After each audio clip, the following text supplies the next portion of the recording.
La fama de David se extendía por todas las regiones y el Señor hizo que todos los pueblos le tuvieran miedo. Estudiemos juntos Primera de Crónicas, capítulo 14. Bienvenido, qué gusto saludarte esta mañana. Estás en el mejor lugar, en el mejor momento, que es buscar a nuestro Padre Celestial todos los días. Recuerda, un capítulo a la vez. Recuerda, abre la Biblia. Este audio es solamente un pequeño complemento para lo que tú puedes hacer. Bienvenido, vamos al capítulo de hoy. El capítulo de hoy nos deja ver el crecimiento del reino de David y cómo Dios lo va a bendecir. El versículo 1 nos dice que Hiram, que era rey de Tiro, envió mensajeros a David y le mandó también madera de cedro, canteros, carpinteros para construirle un palacio. La amistad entre David e Hiram pues era especial, era singular. De hecho, los dos tenían el mismo enemigo, que eran los filisteos. Y vemos aquí que David no solamente era un gran guerrero, era también un estratega, era también un diplomático y ganó la amistad de Hiram.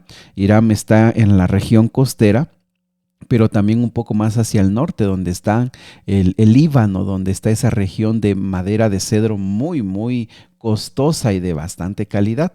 Así que Hiram, cuando sabe que David está haciendo los preparativos para construir edificios, él manda lo mejor que tiene de madera y los mejores artesanos, ¿verdad? Los canteros, los carpinteros para hacer este palacio. Cuando ve esta disposición que tiene Hiram, David lo interpreta como que Dios lo está bendiciendo. Versículo 2. Se da cuenta que el Señor lo ha puesto y lo va a prosperar. Y mis amigos, es que cuando estamos así tan cerca de Dios, nos vamos dando cuenta cómo acciones ordinarias, cosas cotidianas, nos damos cuenta cómo son pequeñas evidencias del favor, de la bendición de Dios. Dios nos da sabiduría para darnos cuenta cómo las cosas, por qué rumbo van las cosas. Así que David esto lo interpretó y dijo, es que Dios me está fortaleciendo, ¿verdad? En el trono. Sin embargo, también el versículo 2 dice que esto lo hacía Dios por amor a su pueblo, por amor a su pueblo.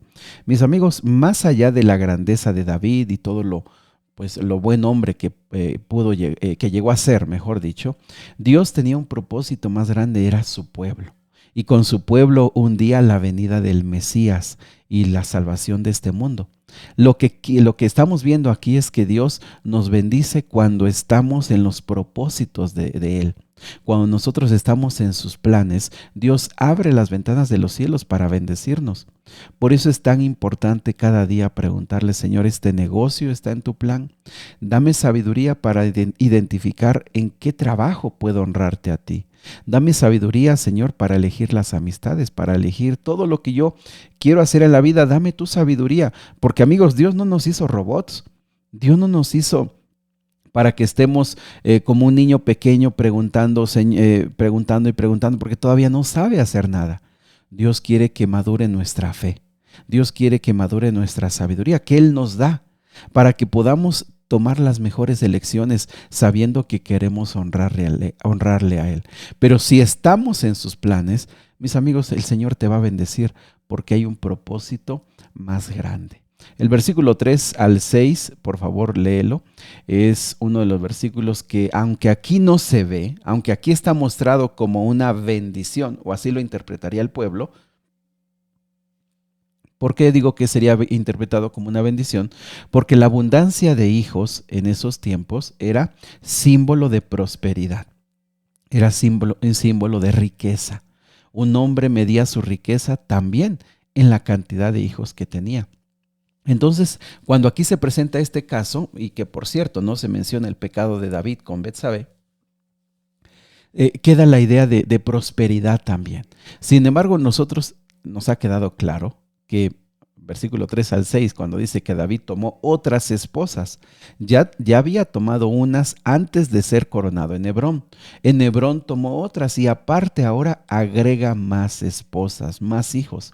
Nosotros sabemos que esto le va a conducir a las mayores tragedias de su vida. Y sabes que estamos hablando de un momento de prosperidad. Es decir, David tomó las peores decisiones No supo manejar el éxito. ¿Cuándo? Pues cuando le estaba yendo bien, cuando tenía prosperidad. Cuando tuvo prosperidad tomó las peores decisiones y cuando estuvo en terribles calamidades, parece ser que fue cuando más creció, cuando más Dios lo bendijo. Lo que quiere decir esta mañana es que debemos tener cuidado más que cuando estamos pasando una adversidad, debemos tener cuidado cuando nos va bien. Cuando parece que todo está fluyendo como uno quiere, cuando parece que la mano de Dios ahora sí está en nuestra casa. Son esos momentos. A veces es la soberbia que se nos sube y decimos, todo lo he hecho con mi propia fuerza. La soberbia. Dios, no llegaste ahí solo. Dios te bendijo. Mucha gente te ayudó para llegar ahí. Pero a veces en la prosperidad uno piensa, es mi fuerza la que me trajo aquí. A veces por la alegría, por el entusiasmo, a veces por la satisfacción desbordada. Muchas veces se toman decisiones que días después nos traen severos problemas. Eso es lo que sucedió con David. El éxito, los periodos de éxito, en esos periodos él tomó malas decisiones. Ahora también del versículo 8 al versículo 17 nos vuelve a recordar algo crucial. Cuando David empezó su reinado, también se levantaron los enemigos que por años habían acosado al pueblo de Israel, los filisteos. Recordemos que en la incursión más grande, cuando murió Saúl y sus hijos, realmente los filisteos venían por todo. Es decir, ya había crecido tanto la fuerza filistea que allí pensaron dar el golpe decisivo. 7 años después, ahora estamos 7 años después, los filisteos no han perdido de vista su objetivo. Se van a volver a levantar antes de que David se haga más fuerte. Van a venir con todo para acabar con él. Mis amigos, recordemos esto. Nunca lo olvidemos. Por más que hayamos superado algunos desafíos, por más que hayamos superado algunos malos hábitos, por más que hayamos superado amistades o vicios, allí están cerca. Siempre tratarán de levantarse nuevamente. Siempre tratarán de volver a golpear, de destruir. Y eso es lo que hicieron los filisteos. Pasaron los 7 años, ahora David ya está gobernando todo el imperio, ahora ya está gobernando todo el pueblo, mejor dicho, más que imperio, todo el pueblo. Y ahora él está siendo atacado por los filisteos. Pero mis amigos, no ha llegado de gratis a ser rey, no ha llegado por nada. Él ha sido un guerrero que siempre ha consultado al Señor. Así que esa experiencia del pasado le va a ser de bendición ahora. ¿Y por qué te digo esto? Porque muchas veces no valoramos los problemas, las tormentas de la vida. Porque muchas veces por llorar las tormentas, por sufrir las tormentas, por no apreciar las tormentas, no aprendemos de ellas. Y muchas veces las tormentas pasan, vienen y se van, y no nos dejan nada de enseñanzas, no retenemos nada de ellas. David retuvo la confianza, retuvo la seguridad, retuvo la convicción. Yo podré estar aquí sentado en este trono, pero el que es rey en Israel es Jehová de los ejércitos. Ese entendimiento fue lo que más agradó a Dios acerca de David. David sabía que él no era la última palabra, era Dios. Dios era el que va a conducir. Así que el versículo número 10 nos muestra a David consultando a Dios y le dice, ¿debo atacar a los filisteos? ¿Los vas a entregar en mi poder? Y mis amigos, esto no quita que David sea un guerrero inteligente y capaz. Él sabe lo que puede hacer, pero en una decisión tan trascendente, en una decisión tan importante, él prefiere someterse a la voluntad de Dios. Y mis amigos, la respuesta, el Señor le dijo, versículo 10, atácalos, respondió el Señor, yo los voy a entregar en tus manos. A veces uno se pregunta, ¿por qué el Señor no nos puede responder de esta manera? ¿Por qué Dios no nos puede hablar así como habló en el pasado? Mis amigos, porque muchas veces a las adversidades de la vida les huimos. Muchas veces cuando vienen los problemas de la vida, nos encerramos y no queremos enfrentarlos. ¿Cómo Dios se va a engrandecer en los problemas? ¿Cómo nosotros vamos a crecer en los problemas si no nos tomamos de la mano del Señor y decimos, Señor, en tu nombre vamos a enfrentar esto? Pero por otro lado, ¿no te parece que los pocos minutos para la oración, los pocos momentos para buscarlo, la forma tan descuidada que leemos la Biblia, ¿cómo nos va a capacitar, a abrir nuestro corazón para escuchar la voz del Señor? Te digo algo, hasta es mucho lo que hace el Señor. Con tanta misericordia nos habla y nos habla para que nuestros oídos sordos puedan un poco escuchar su voz. ¿Por qué David escuchaba la voz de Dios? Porque tenía mucho interés. Y por favor, grabemos la historia, la vamos a volver a repasar, la estamos repasando. Pero cuando lleguemos a los Salmos, nos vamos a dar cuenta la profundidad de los sentimientos, de las convicciones y del anhelo profundo de David por conocer a nuestro Padre Celestial. Así que el Señor le respondió y le dijo, atácalos de esta forma. Y cuando vino el ataque, la guerra, el combate, versículo 11, los filisteos perdieron y salieron tan rápido huyendo que dejaron tirados sus propios dioses. Allí quedaron tirados. Eso es para salir de veras huyendo. Lo más valioso que ellos tenían, o sus convicciones que eran sus dioses, los dejaron tirados. Es que fue brutal y fue rápido. El versículo 12 dice que David ordenó quemar esos dioses. Era símbolo. Esto es madera. Esto es un pedazo de yeso. Esto es un pedazo de piedra hecho por otro ser humano imperfecto como nosotros. No tiene ningún valor. El único Dios todopoderoso es el que reina en el cielo, en la tierra y en el universo, que es nuestro Padre Celestial.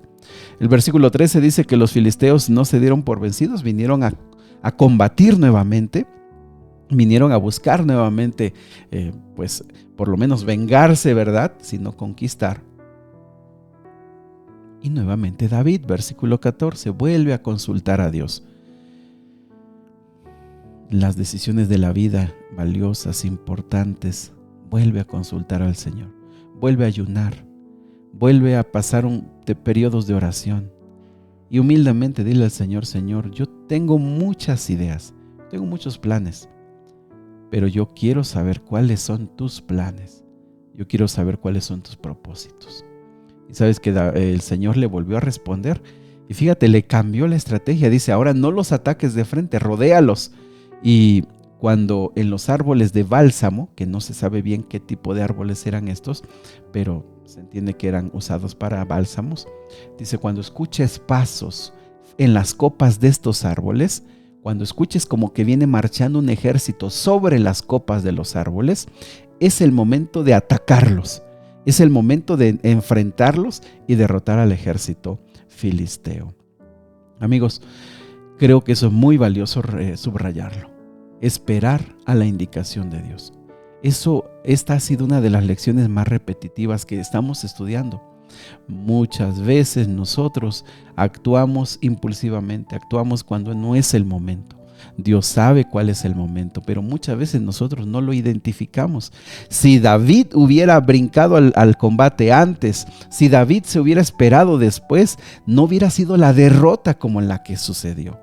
Pero fue porque en el momento que escuchó la señal, en ese momento atacó. Y de esa manera derrotaron nuevamente a estos ejércitos que eran poderosos. Ya los hemos descrito, a los filisteos. Ya los hemos descrito, acuérdate, si no, te recuerdo 3 puntos. Ellos eran el ejército más equipado en el tema del hierro, porque ellos lo sabían trabajar. Ellos tenían espadas, tenían cascos, tenían escudos de hierro. El ejército de David no tenía esa tecnología.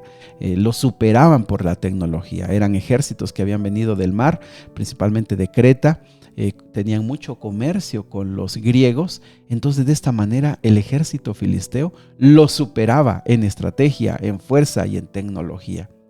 Pero, ¿qué puede hacer eso con nuestro Dios? Cómo Dios usa la naturaleza, cómo Dios usa las cosas que menos te lo imaginas, las estrategias menos esperadas, Dios las usa para derrotar al ser humano. Todo esto pasó, versículo 17, una interpretación, una teología, dice, la fama de David se extendió por todas las regiones y el Señor hizo que todos los pueblos le tuvieran miedo. Fíjate cómo Dios engrandece a David más allá de lo que es. La noticia de David al llegar a los pueblos era multiplicada y la gente tenía un concepto de un hombre poderosísimo, porque Dios lo permitía, porque era la manera en la que el Señor estaría bendiciendo a este hombre. Querido Padre Celestial, esta mañana al reflexionar en estos momentos, de la historia de David. Pensamos, ayúdanos a tomar decisiones cuando nos va bien. Ayúdanos a tomar buenas decisiones cuando nos va bien, cuando tenemos prosperidad. Ayúdanos a consultarte más, a preguntarte más. Ayúdanos a tener la humildad de decirte, Señor, ¿qué quieres que yo haga? Padre, danos la bendición de entender los tiempos que tú tienes. Danos la paciencia para esperar, pero también ayúdanos a no quedarnos atrás. Pero sobre todo, Padre, ayúdanos a depender todos los días de ti. En el nombre de Jesús. Amén.